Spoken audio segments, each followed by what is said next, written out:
This is Legacy Battle. Make sure you hit that subscribe on whatever you're listening on right now. Also hit that like button. That'll help get the views up.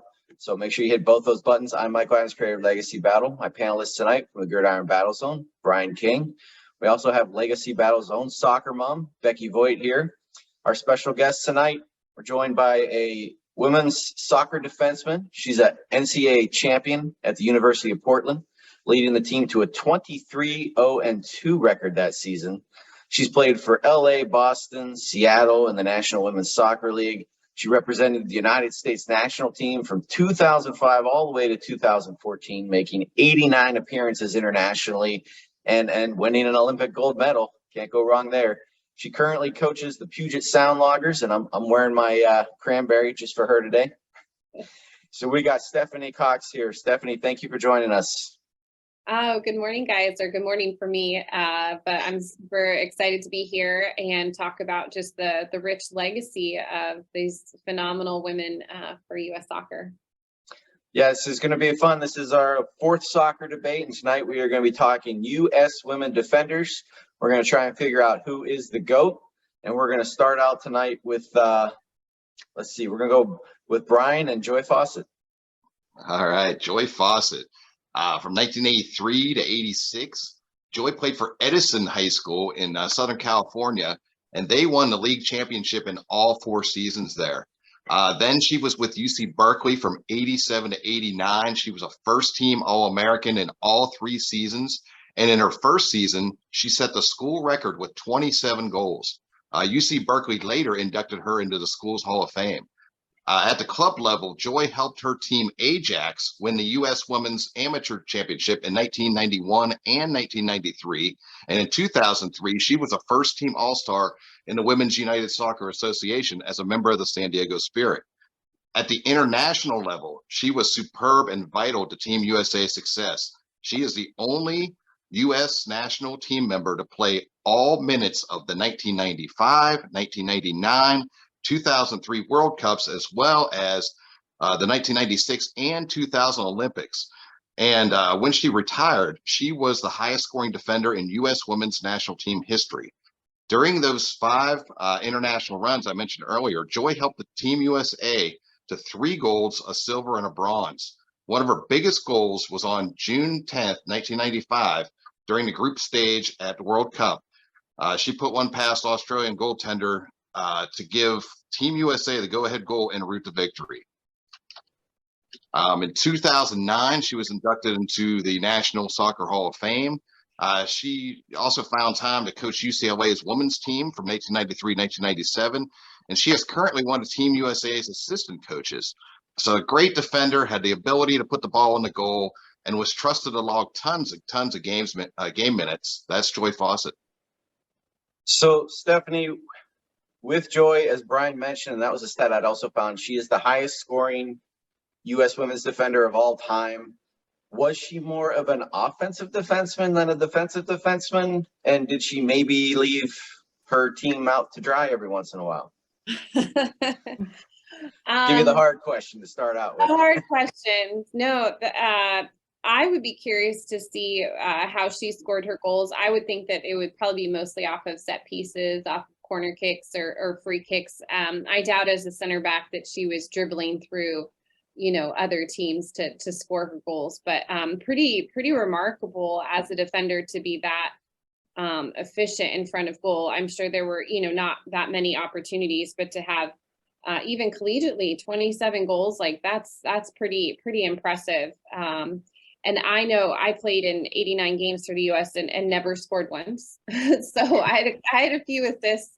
But yeah, it's hard as a defender to score goals. So that's a pretty remarkable stat for her.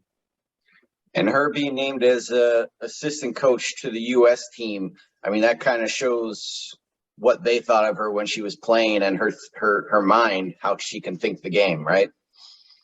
Yeah, I think that was I think that must be a recent thing. I wasn't aware that she was there, but obviously, playing in 5 international world championships, 2 Olympics and 3 World Cups and never coming out for a minute just speaks volumes about her consistency and the rock that she was in the center back. Center backs normally, they probably run the least amount, have the least amount of wear and tear in their body, that position. So that's not completely unusual that she wouldn't come out in those games. But for that length of time, for those kind of however many years, 6-7 years, that she just was such a, an anchor for them, not only for the defense, but just for the whole team, just speaks volumes about her leadership and her understanding of the field and the game, and just how to win championships. Back in my day, I think we called them sweepers. They don't call them that anymore. I'm aging myself a little bit. Sweepers and stoppers, but yeah. So let's move on to our next defenseman, and that's going to be Linda Hamilton. Oh, I had the distinct pleasure of looking into Linda Ann Hamilton. She started her life and career gaining skills in youth club soccer in Atlanta. And due to a lack of opportunity at the time for female sports, she played on boys teams until U14. After high school, Hamilton went on to study and play soccer for 3 years at NC State University before transferring to the University of North Carolina to play defender for the Tar Heels, led by the national team coach Anson Durrance. Hamilton also played under Durrance as a member of the U.S. women's national soccer team from 87 to 95, a formative time in women's competitive soccer. In 1990, while concurrently playing for the U.S. women's national team, Hamilton ended her collegiate career as a member of the Tar Heels squad and won the 5th of 9 consecutive NCAA titles. Hamilton made a name for herself, being known for playing with grit, passion, and enthusiasm. Her dedication to the game was rewarded by being named as a 4-time All-American, 4-time All-Atlantic Coast Conference selection, and was a runner-up for the National Player of the Year in each of her final 3 collegiate seasons. She became a backline anchor, competing in 71 games, including 12 Women's World Cup matches. She started all 6 matches at the first Women's World Cup in China in 1991, as the women's national team allowed only 3 goals in 6 matches and recorded 4 consecutive shutouts.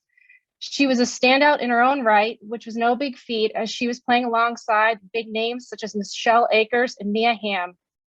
Durrance hailed Hamilton by saying she's a very intimidating player to play against. She plays with reckless abandon. He went further to say that she was tough as nails and one of the most aggressive players he had ever coached. Her decorated career on the field was truncated with a knee injury, which forced Hamilton to retire in her prime at the age of 26, but propelled her into coaching. Her career continued into coaching, and she started as the director of player development for the Richmond Strikers, and that led into being the assistant coach of Hofstra University, head coach of the University of North Florida, head coach of Illinois College, and then finding residency as the head coach of Southwestern University in Texas in 2015. She continues as current head coach of the women's soccer team in Southwestern University, and in 2021, she was named Southern Collegiate Athletic Conference Coach of the Year for the 3rd time after leading the Pirates 15-0-2. Hamilton's accomplishment and tenacity in the field were recognized at the highest level when in May 21st of this year, she was inducted into the National Soccer Hall of Fame. So we got 2 Hall of Famers tonight. So Becky mentioned Mia Hamm and Michelle Akers. This is when I started watching women's soccer. That time period, I've continued watching throughout. If you're interested in info on Akers and Mia Hamm, you can check them out on our Brianne Heberlin show in the archives. But so let's talk Joy here for a minute, or I'm sorry, Linda for a minute. Becky mentions grit, passion, and enthusiasm. When I saw her play, I went with some of the other words that Becky mentioned. I did feel she was a bit reckless at times. Her enthusiasm, I thought, put her out of position quite a bit. But we can't deny her stats. We can't deny what she's done. What were your thoughts on Linda Hamilton as a player? Yeah, I think when I think about how her coach of her senior year, Anson Durrance, and obviously of the U.S. team, describes her, I think about kind of like a wrecking ball. He talks about her tenacity and how she's tough as nails. but maybe not as thoughtful of a player, as strategic. But I think, you want someone like that on your team. You want someone who's going to run through a brick wall for you, for your teammates, for your team. And she obviously had that determination. Probably just unfortunate. I wonder, I don't know how she had that kind of career-ending injury, but I wonder if it was part and due to how she played the game. And I think in today's day and age, she probably would have had the resources to come back from that injury and to have a longer career. But I'm glad that she still stayed in the game and continued to coach collegiately. So Brian and I have done quite a few hockey shows, and we've discussed with hockey players, sometimes they let their enthusiasm get the best of them, and it costs their team. They go to the penalty box, or they get in a fight, they get kicked out. What are your thoughts about a player of her magnitude, and not necessarily her, but any player of her magnitude that goes out there, they play really hard, they're one of the best players on your team, but sometimes it leads to things that hurts your team, such as in soccer, we'll say a penalty kick, or something along those lines, or they have to be substituted out. How does that affect the psyche of a team? Are they they're fired up because the player makes that play, or is it like, oh, we just lost our best player? Yeah, I think that there's moments where it can, lift up the team morale, but then there's other moments where it's just really disappointing and can really handicap a team. I think, and I don't know that this was necessarily a fair call, but when we were playing Brazil in the World Cup in 2011, Rachel Bueller Van Hallebeck got a red card late in that game, actually like in the 60th minute. So then we had to play in overtime down a player, and the team was able to still come away with a win from that game.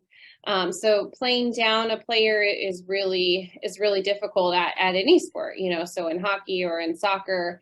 And I think at the highest levels, obviously wanting players to be passionate and enthusiastic, but also to have self-control, to understand the magnitude of the situation and to not let their passion get away from you. But I don't think, I've rarely played with players, especially on the US team, right? Like they need to be able to manage themselves and their emotions and do what's best for the team. Well, let's move on to our final player tonight, and that's going to be Becky Sauerbrunn, and I'm representing Becky. So still going strong at 37 years old, just signed a contract for 2023. So she is still going to be out there playing. So University of Virginia Cavaliers from 03 to 07, she got 90 appearances with them and 2 goals. She was named the ACC Player of the Year, all tournament team, all first team. So the interesting thing about her, though, is she also started as a pro in 2005 while she was still in college. And she played for various leagues and cities throughout her career, obviously Boston, DC United, Portland. She scored 12 goals in those 245 appearances. But, I mean, let's go to the U.S. national team. Not only was she on the adult team, which I'll get to in a minute, but she was under 16 team, under 19 team, under 23 team. She has 208 total appearances for the U.S. That includes being in 3 World Cups with 2 titles, 3 Olympic Games. She's got a gold and a bronze. She's got 4 She Believe Cups, including one in 2022, 2 Nordic Cups. She's been the U.S. national women's team captain. She has done everything that you could possibly imagine internationally for Team USA. And she may not be done. She could still get named to stuff. I mean, she was playing internationally in 2022 at 37 years old. So we don't know how long she can keep going with that. And we see in the WNBA, Sue Bird's still out there in her 40s. So Tom Brady in the NFL in his 40s, anything is possible. She is a physical specimen. If you watch her play, she's definitely in shape. Bleacher Report in 2015 called her Team USA's most important player at the World Cup. And she has been the National Women's Soccer League Defender of the Year 4 times. And 7 times she was in the best 11 players, named to the best 11 players awards. So just a fantastic player. Stephanie, I know that you played with her a little bit, if I'm recalling correctly. So you played with her and against her, which is pretty good. So what are your thoughts on Becky, and how long do you think she can go? Yeah, Becky and I grew up playing together. We were on the youth national teams together. She's a year older than me. We were in college at the same time. She was, when you mentioned that she started professionally, she was in 2005 with the women's team, which when you're in college, you're not getting paid at that point. You have to obviously graduate and finish out your eligibility, but she broke in early with the women's team at that point. So pretty remarkable career, and didn't have an easy path of it. She wasn't starting, I think, till 2015, right? So 10 years after her first kind of time in with them was she actually starting. So I think that just really speaks to kind of her resiliency, her perseverance, and just her ability as a player, for her qualities to really shine over time. So the thing that really stands out about her is just how well she reads the game, obviously how strong, of a defender she is, but she's just so smart.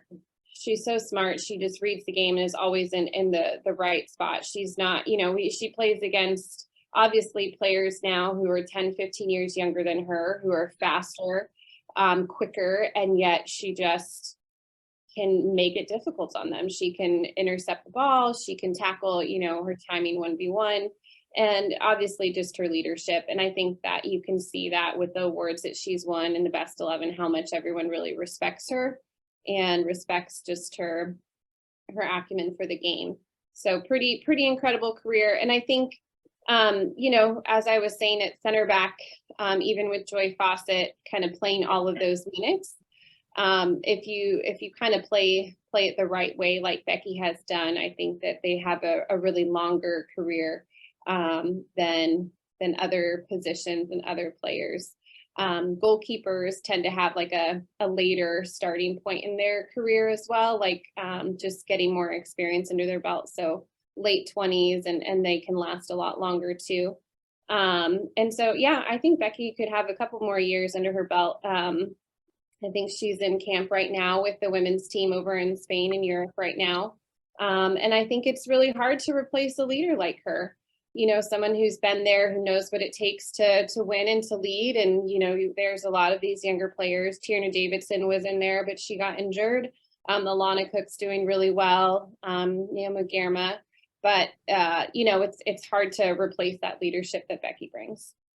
Sometimes the game could be more mental than physical. We see that in all sports. So well, our shout outs tonight, players that just missed the list. We got Whitney Enger, Debbie Radmacher, Thori Bryan, Amanda Cromwell, Abby Dahlkemper, all just phenomenal players, but I kind of felt they were just a tad under the ones we're talking tonight. So let's move into our vote. Cannot vote for your own.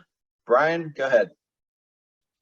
Well, I mean, when I look at Hamilton, it's like kind of a big what if. If she doesn't get injured, who knows? Could have had this, like nice long, productive career, because she was really killing it there for a long time. But I got to go with Becky, because Becky's, she's got the complete package, the complete career, and she's still going and still writing her story. So got to go with her. Becky.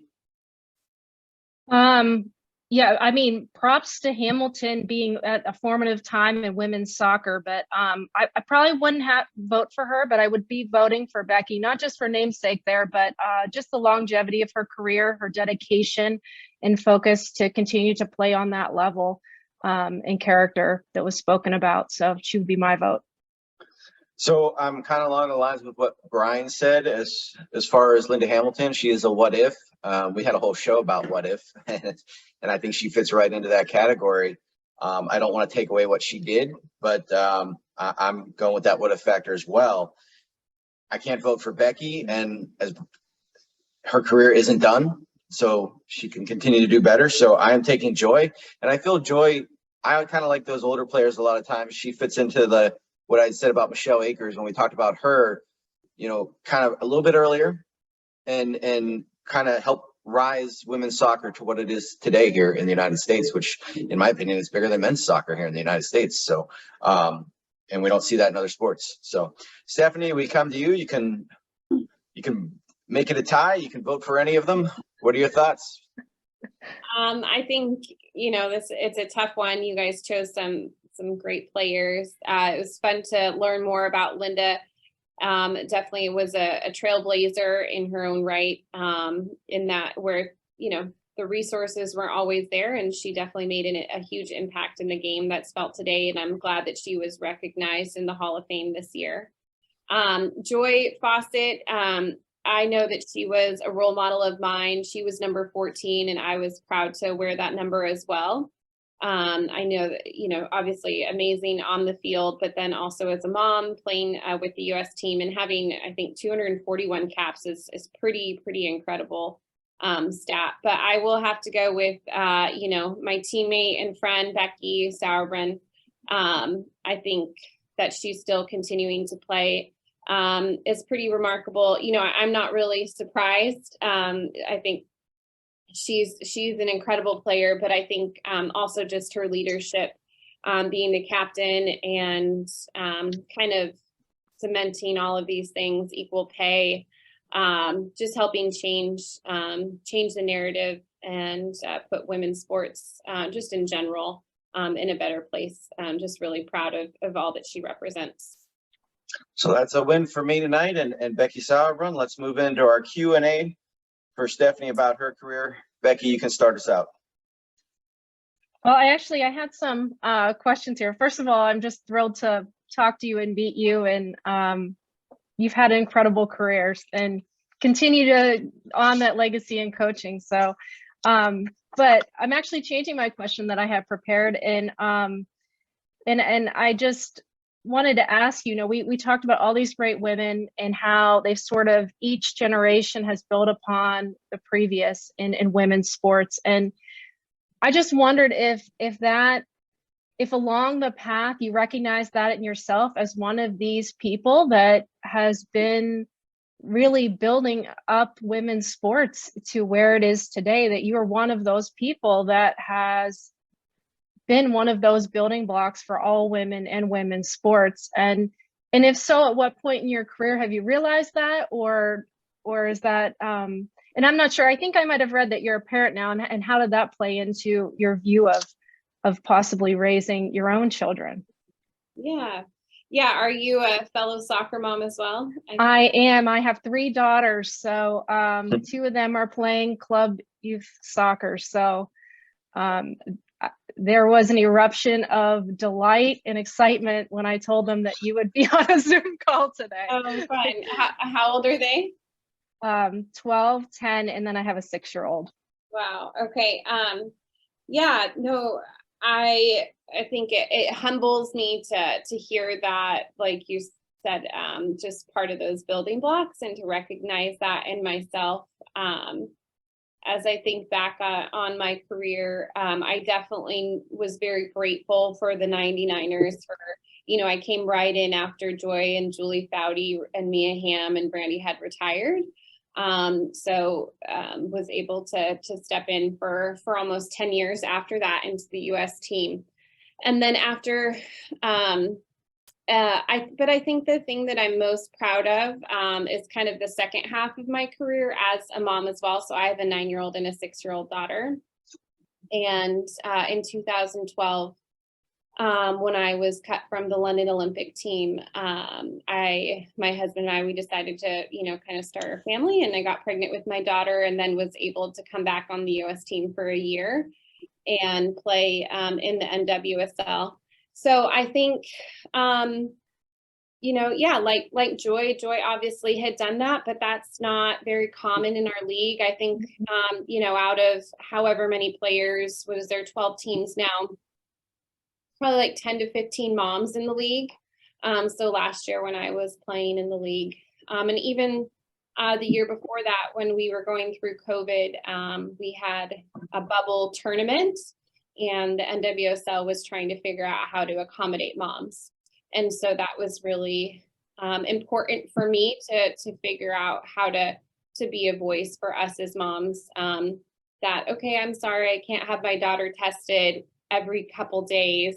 Mm-hmm. Like, can we get some different accommodations once a week? Can I do the testing? Does a nurse have to do, different things, even caregivers, right? Like just saying that one caregiver could have to be there for the whole month. That just isn't really easy to make. So all of these different things.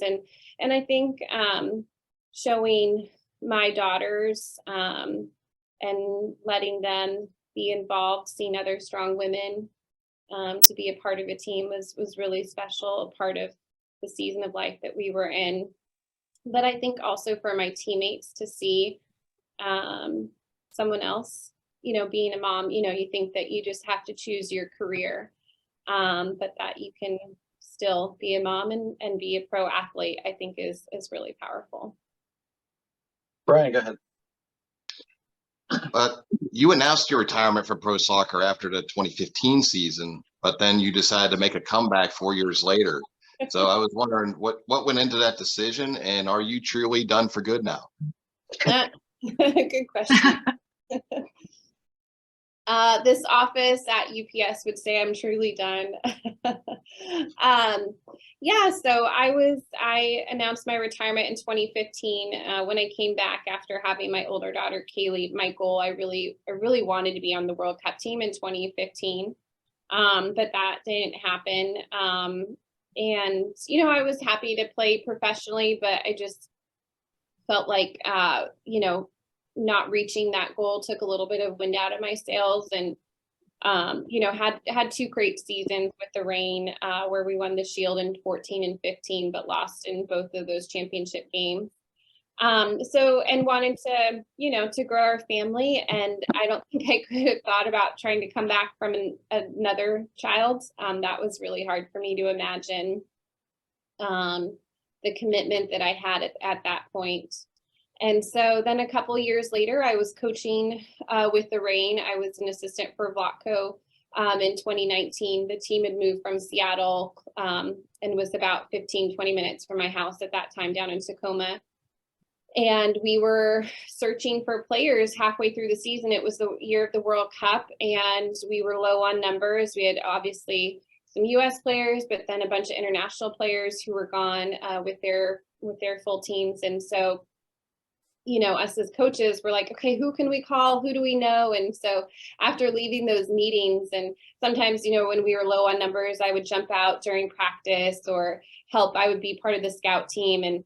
And I just remember driving home and talking to my husband, like, oh yeah, today I got to practice. Like I was in the practice, and he was like, well, why don't you just go give it a try? And honestly, like it had been, like you said, 3 years, a really long time, 3.5 years since I had played. And I wasn't like, I remember I had my physical with the team doctor, and he was like, so you've been training, like you've been, doing your fitness or your soccer training. I'm like, no, like my time at our practice as a coach, like that's my time away from my family. Like, no, I haven't. So I had like 2 weeks to get fit.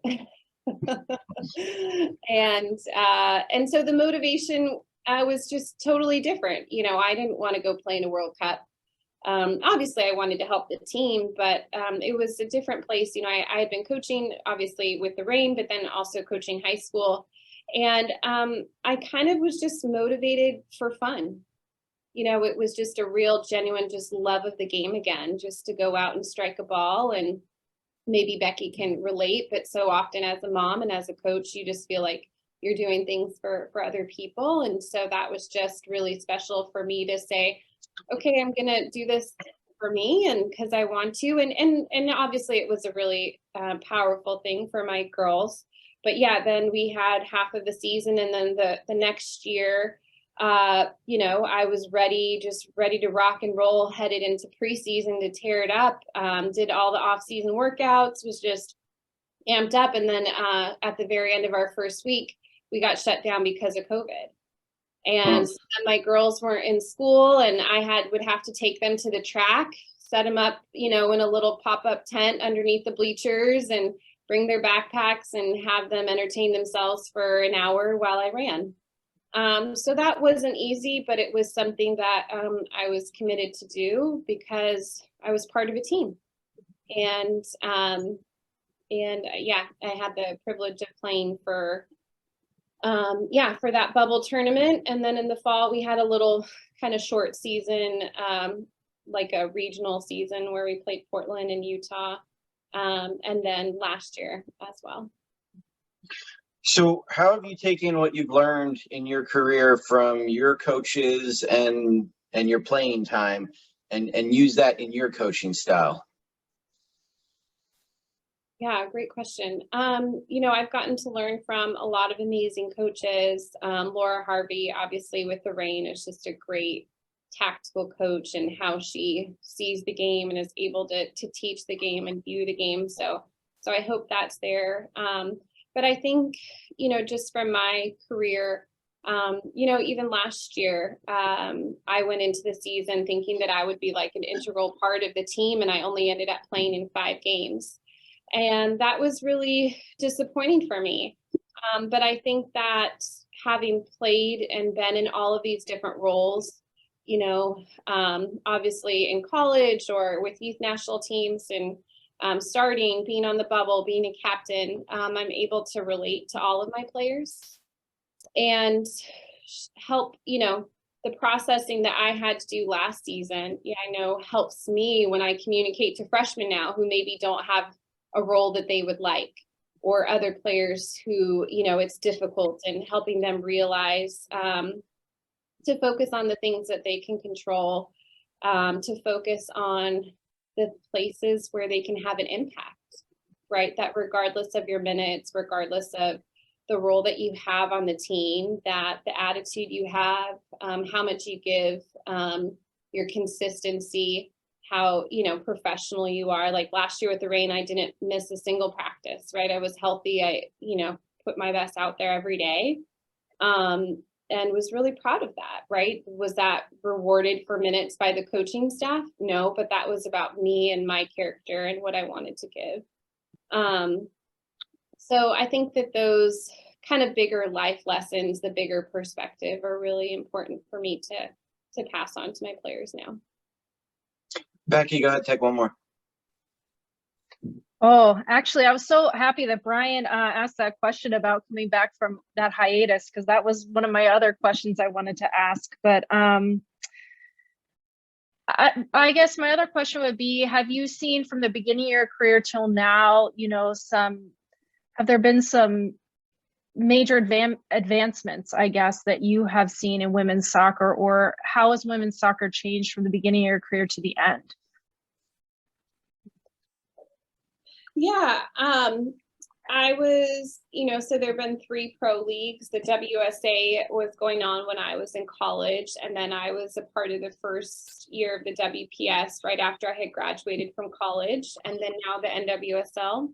So I think the longevity of the NWSL in its 10th year is really exciting. There's just a lot of stability there, and I think even seeing, you know, obviously my go-to team, the Reign, now playing in Lumen Field and setting, you know, a record for attendance in its 10th year is really exciting. So I just hope that, you know, the environment, the culture can shift. So obviously, as you guys saw, Sally Yates' report was really upsetting, really tragic to read, but I'm glad that these things are coming to light and that people are speaking out.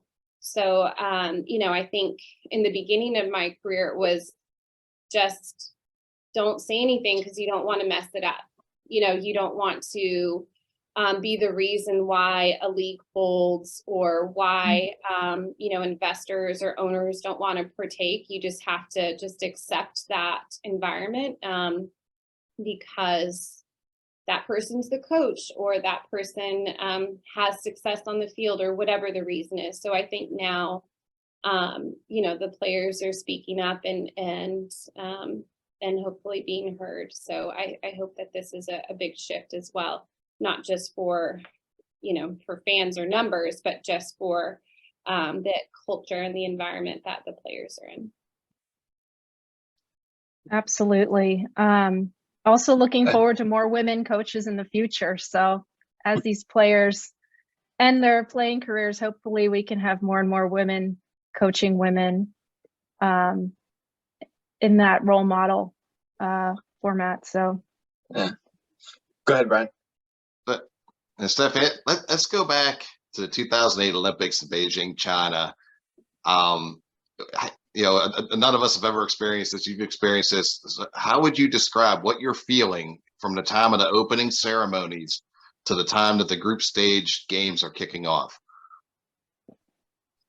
Oh, that in between time. Well, I think the whole tournament, once the tournament got started, so I think opening ceremonies was like the day before our first game.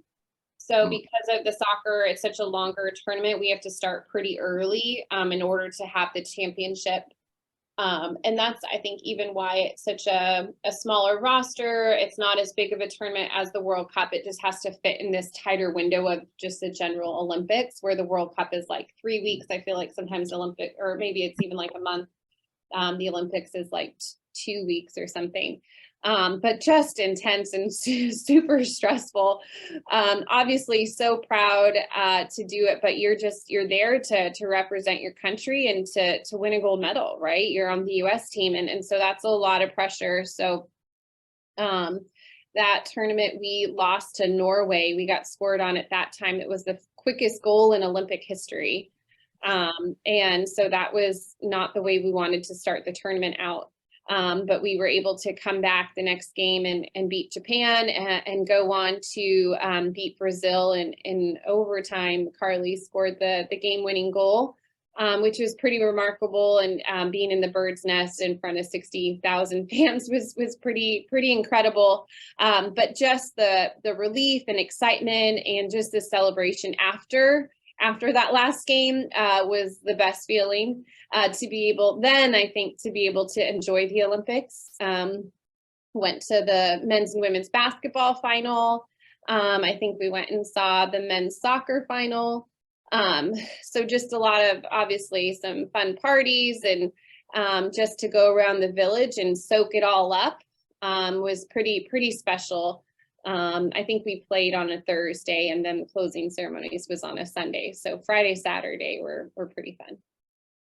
So we'll get you out of here with this. I know that the U.S. women, they've won the last 2 Olympic World Cups, and I think they were in the last 3, if I'm remembering correctly. And the Olympics has been so-so the last time or whatever. Has the world caught up to the U.S. women, in your opinion?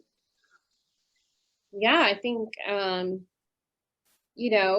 gosh, 10, 15 years ago with Joy, there were, top 3, top 5, maybe countries that really could consistently compete.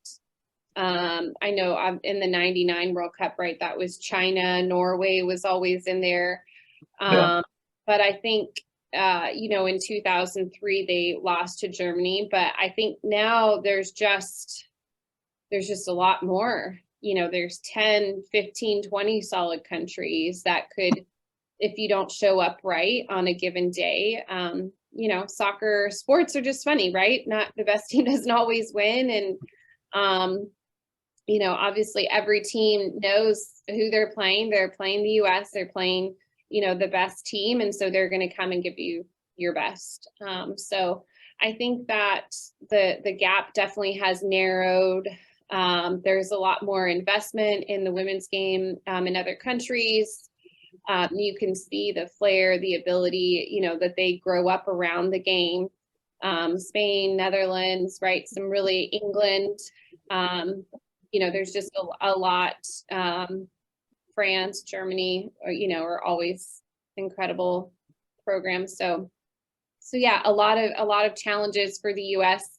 And I think it just really elevates just women's soccer in general, because it's not a blowout. Things are tense. The games are entertaining, and so I look forward to more of those in the next World Cup.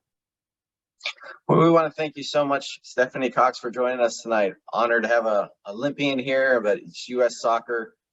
Awesome. Thank you for coming on. Thanks for having me, guys. I'll remind everybody, make sure you hit that subscribe button and hit that like button. We'll see you next time. Thank you for watching. Have a great night.